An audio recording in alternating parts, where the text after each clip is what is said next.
Hello friends, welcome to SP Academy. Today we are going to learn unit number 2.4 The Mouse Merchant म्हणजे उंदराचा व्यापारी. विद्यार्थी मित्रांनो, अतिशय सुंदर, अतिशय बोधात्मक बोधकथा आहे. आपण काय करूया, आपल्या कथेला सुरुवात करूया. Once a rich merchant was scolding his lazy son. आणि एकदा एक श्रीमंत असा व्यापारी आपल्या आळशी मुलाची खरडपट्टी काढत होता, त्याला खडसावत होता. I give you so much money to start a business and yet you have not earned anything. मी काय केलेलं आहे, तर तुला व्यवसाय सुरू करण्यासाठी एवढे पैसे दिले आणि तरीही तू काहीही कमावलं नाहीस. You are good for nothing. तू अगदीच बिनकामाचा आहेस, तू अगदीच कुचकामी आहेस. Look at this dead mouse. आणि तो काय करतो, आपल्या हातामध्ये एक मेलेला उंदीर घेतो आणि आपल्या मुलाला तो मेलेला उंदीर दाखवतो. A capable man can start business even with something as useless as this. आणि तो म्हणतो की एखादा कार्यक्षम मनुष्य असता तर त्यानं काय केलं असतं, या मेलेल्या उंदरासारख्या निरुपयोगी वस्तूपासून सुद्धा व्यवसाय सुरू केला असता. Somdatta was a poor orphan boy heard his words. आणि सोमदत्त नावाचा एक गरीब अनाथ मुलगा बाहेर असतो आणि तो काय करतो, त्या व्यापाऱ्याचे शब्द ऐकतो. He went in and requested the merchant. आणि तो काय करतो की आतमध्ये जातो आणि व्यापाऱ्याला विनंती करतो की please lend me this Mouse as a capital. मला कृपया काय करा, तुम्ही भांडवल म्हणून हा उंदीर उसना द्या. अँड आय विल ट्राय माय लक. आणि मी काय करेन, हा उंदीर घेऊन माझं नशीब आजमावण्याचा प्रयत्न करेन. The merchant burst out laughing. आणि सोमदत्तचे हे शब्द ऐकून तो व्यापारी मोठमोठ्याने हसू लागला. त्याच्या मनामध्ये विचार आला असेल की अरे, मेलेल्या उंदरापासून हा काय व्यापार करणार आहे. But still he gave the mouse to Somdatta. आणि तरीसुद्धा त्यानं काय केलं, तो मेलेला उंदीर सोमदत्तला दिला. And took the receipt that Somdatta wrote out to him. आणि सोमदत्तकडून त्यानं तशी पावती लिहून घेतली. Somdatta was walking down the street with the dead mouse in his hand. आणि सोमदत्त रस्त्याच्या कडेने मेलेला उंदीर घेऊन चालला होता. व्हेन अनादर शॉपकीपर कॉल्ड हिम. आणि इतक्यात दुसऱ्या एका दुकानदाराने त्याला बोलवले. Come here boy, I need the mouse to feed my cat.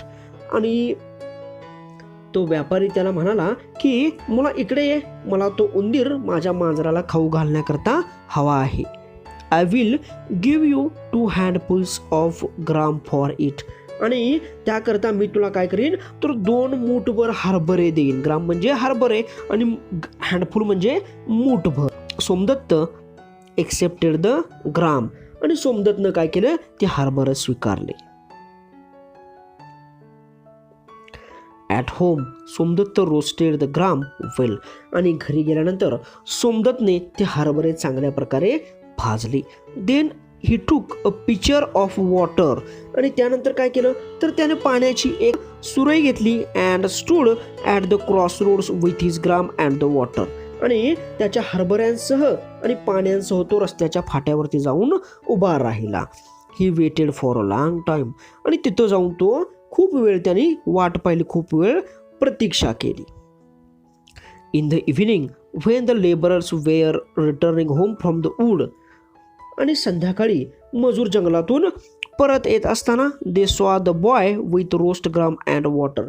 आणि त्यांनी पाहिलं की भाजलेले हरभऱ्याने पाणी घेऊन एक मुलगा उभा आहे. Somdatta offered them the gram and water politely. आणि सोमदत्तनं काय केलं, तर त्यांना नम्रपणे ते हरभरे आणि पाणी दिले. But we have no money, 2 sticks of wood all we can give. आणि त्याच्यावरती त्या मजुरांनी त्याला सांगितलं की आमच्याकडे पैसे नाहीत, आम्ही फक्त तुला लाकडाच्या 2 काठ्या देऊ शकतो. That's a good payment for this simple fare exclaimed Somdatta. आणि सोमदत्त त्यांना म्हणाला की या साध्या भोजनाकरता ही चांगली बिदागी आहे. By accepting 2 sticks from each of the labourer Somdatta collected a small bundle of sticks. आणि प्रत्येक मजुराकडून सोमदत्तने 2-2 काठ्या घेतल्या आणि त्याच्याकडं एक छोटीशी लाकडांची मोळी तयार झाली. He took the bundle to the market and sold it. आणि ती लाकडाची जी मोळी होती त्यानं ती बाजारामध्ये नेली आणि ती विकली and bought some more gram with it. आणि त्यापासून त्याने आणखी काही हरभरे विकत घेतले. Somdatta did this every day. आणि अशा प्रकारे सोमदत्त काय करू लागला, दररोज आपले हरभरे त्या लोकांना विकू लागला. He became well non among the labourers as the boy who was offered the tasty gram and refreshing water just for a couple of sticks. आणि केवळ 2 काठ्यांकरिता 14 हरभरे व ताजे पाणी देणारा सुंदर मुलगा म्हणून तो मजुरांच्या मध्ये काय झाला, लवकरच प्रसिद्ध झाला. Many of them began to buy his gram every day on their way back from the woods. आणि त्यांच्यापैकी अनेक मजूर जंगलातून परत येत असताना त्याचे हरभरे दर दिवशी विकत घेऊ लागले. Somdatta got several bundles of sticks every day because now he had so many customers. आणि सोमदत्तकडं दररोज काठ्यांच्या अनेक मोळ्या मिळू लागल्या, कारण त्याला आता भरपूर ग्राहक मिळू लागलेले होते. त्याच्या ग्राहकांची संख्या जी होती ती संख्या वाढलेली होती. Once when Somdatta was selling the sticks in the market he met a potter. आणि एकदा बाजारामध्ये काठ्या विकत असताना सोमदत्तला एक कुंभार भेटला. He needed wood to burn in his furnace. आणि त्या कुंभाराला आपल्या भट्टीमध्ये जाळण्याकरता लाकडं पाहिजे होती. In return for the sticks he gave Somdatta pots for his gram and a few pitchers for the water. आणि त्या काठ्यांच्या बदल्यामध्ये त्या कुंभारानं सोमदत्तला हरभऱ्यांकरता मातीची भांडी आणि पाण्याकरता थोड्या सुरया दिल्या. Somdatta did not waste any money. आणि सोमदत्त कोणतेही पैसे वाया घालवत नसे. He worked hard to sell the wood in the morning and the gram in the evening. आणि सोमदत्त सकाळी लाकडे विकण्याकरता आणि संध्याकाळी हरभरे विकण्याकरिता भरपूर मेहनत करू लागला. One day he had enough money to buy all the woods from the laborers. आणि एके दिवशी त्याच्याकडे सर्व मजुरांच्याकडून त्यांची सर्व लाकडे विकत घेण्याइतपत पैसे जमा झाले. He sold it at a good price in the market. आणि सोमदत्तनं काय केलं तर त्या मजुरांच्याकडून सगळी लाकडे विकत घेतली आणि ती लाकडे बाजारामध्ये जाऊन चांगल्या किमतीने विकली. After some time he even set up his own shop in the market. आणि काही दिवसानंतर काय झालं, काही काळानंतर त्याने बाजारात स्वतःच्या मालकीचे दुकान उभे केले. He was always polite to the customers. आणि दुकानामध्ये जे ग्राहक आहेत त्यांच्याशी सोमदत्त नम्रपणे वागत असे. Some of them paid him cash while others paid him in the kind. आणि येणाऱ्या ग्राहकांपैकी काही जण त्याला रोख पैसे देत तर काही जण काय करत असत तर वस्तूंच्या स्वरूपामध्ये किंमत देत असत. म्हणजे वस्तू विनिमय पद्धत आपण त्याला म्हणतो त्या प्रकारे. They get him what ever articles they could offer. आणि त्याचबरोबर ज्या ज्या वस्तू त्यांना देता येऊ शकतील त्या त्या वस्तू ते सोमदत्तला देत असत. Somdatta always found some way of selling the articles to those who needed them. आणि सोमदत्त नेहमीच त्या वस्तू गरज असलेल्या लोकांना विकण्याचा कोणता तरी मार्ग शोधत असे. म्हणजे ज्या वस्तू सोमदत्तकडे येत असत त्या वस्तू सोमदत्त काय करत असे, कोणत्या ना कोणत्या मार्गाने काय करत असे तर विकत असे. अशा प्रकारे सोमदत्तनं काय केलं बघा मित्रांनो, तर आपल्या मेहनतीच्या बळावरती एक मेलेल्या उंदरापासून काय केलं तर आपलं स्वतःचं असं दुकान सुरू केलं. After a few years Somdatta became a wealthy merchant in the town. आणि काही वर्षानंतर सोमदत्त त्या शहरातील एक श्रीमंत व्यापारी बनला. स्वतःच्या मेहनतीच्या बळावरती सोमदत्तनं हे स्थान काय केलं होतं, मिळवलेलं होतं.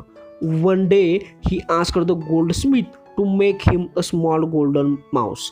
आणि एके दिवशी तो एका गोल्डस्मिथकडे म्हणजे सोनाराकडे गेला आणि त्याने त्या सोनाराला सोन्याचा उंदीर तयार करायला सांगितले.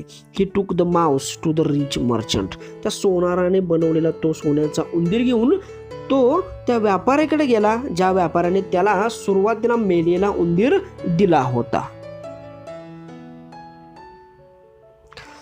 I had borrowed a dead Mouse from you as a capital many years ago. आणि त्या व्यापाऱ्याकडे गेल्यानंतर तो त्या व्यापाऱ्याला म्हणाला की मी खूप वर्षापूर्वी तुमच्याकडून भांडवल म्हणून एक मेलेला उंदीर उसना घेतला होता. Today I had come to return it. आणि आज मी तो उंदीर तुम्हाला परत करायला आलो आहे. Please accept this golden mouse. आणि तुम्ही मला मेलेला उंदीर दिला होता, त्याच्याबद्दल मी तुम्हाला काय देत आहे, तर हा सोन्याचा उंदीर देत आहे. कृपया काय करा, त्याचा स्वीकार करा. The rich merchant was greatly surprised. आणि तो श्रीमंत व्यापारी अत्यंत आश्चर्यचकित झाला. He was so impressed with सोमदत्ता's business skills that he gave him his own daughter in marriage. आणि तो सोमदत्तच्या व्यापारी कौशल्याने इतका प्रभावित झाला की त्यानं काय केलं, त्याच्या स्वतःच्या मुलीशी सोमदत्तचं लग्न लावून दिलं. कारण फक्त एका मेलेल्या उंदराच्या जेव्हा सोमदत्तनं काय केलं होतं, तर हा जो सगळा डामडौलारा आहे असं हे सगळं वैभव सोमदत्तनं बनवलेलं होतं. कारण सोमदत्तनं एका मेलेल्या उंदराच्या जीवावरती मेलेला उंदीर घेऊन इतकं मोठं साम्राज्य काय केलं होतं, उभं केलं होतं. Thus, Somdatta, who was a poor orphan boy, earned money and respect due to his intelligence, hard work and politeness. आणि मित्रांनो, अशा प्रकारे एक गरीब असलेल्या सोमदत्तने त्याची बुद्धिमत्ता, त्याची मेहनत आणि नम्रता यामुळे पैसा आणि सन्मान मिळवला. It is not learned whether the rich man's son learned any of the skills from the Somdatta. आणि त्या श्रीमंत माणसाचा जो मुलगा, जो कथेच्या सुरुवातीमध्ये ज्याला वडील रागावत होते, तो मात्र काही कौशल्य शिकला की नाही हे मात्र काही आपल्याला समजलं नाही. कारण मित्रांनो, आज आपण द माऊस मर्चंट म्हणजेच उंदराचा व्यापारी ही कथा अभ्यासलेली आहे. तुम्हाला व्हिडिओ आवडला असेल तर लाईक करा, शेअर करा मित्रांनो. आणि आपल्या चॅनलला अजून सबस्क्राईब केलं नसेल तर सबस्क्राईब करा. आपण काय करूया, इथंच थांबूया. जय हिंद, जय महाराष्ट्र.